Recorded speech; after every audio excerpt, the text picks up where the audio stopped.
Early morning in London at the headquarters of the Royal British Legion. A few specially chosen veterans, military personnel and their families gather to take part in the Poppy Parade. Presented in a glass box, the first poppy of this year's appeal is handed over to Corporal Linda Noble by the RBL's President, Vice Admiral Peter Wilkinson. Victories of the British Legion to the Prime Minister, and can I wish you a safe journey across London. The RBL helps hundreds of veterans every year, like Emma Pack, who lost the use of her left leg after an unsuccessful back operation. I wouldn't be here today if they hadn't helped me. Do you know, I didn't know how, I was in a mess, I was depressed. I couldn't carry on each day, I didn't know how I was going to support my children, I didn't know what I could do. And just within 2 weeks, they turned my life around. Along with vintage military vehicles, the parade got underway. Traffic stopped and tourists and Londoners stood still as the procession made its way through the streets of the city.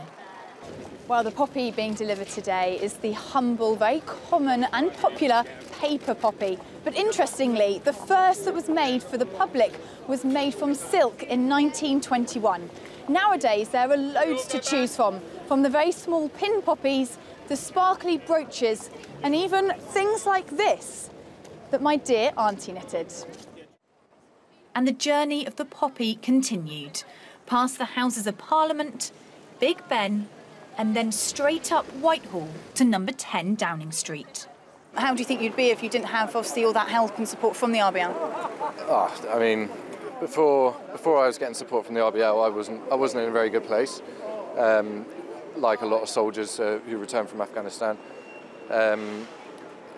And it was the stuff that the RBL did, which is, you know, hand on my heart, is what turned me around and changed my life, basically. So, I feel honoured and privileged to be part of this today. Once at Downing Street, David Cameron came out to greet the party. He donated his cash and the well-travelled poppy was safely delivered. It's a massive honour, a massive privilege to be asked to do it, you know. It's a once-in-a-lifetime thing. It was amazing.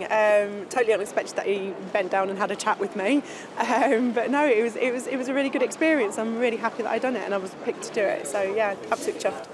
Last year, the Poppy Appeal raised a record £41 million, making it the largest fundraiser for the RBL. That's why it's vital that they launch it in style, which is exactly what they've done. Laura Hawkins, Forces News, London.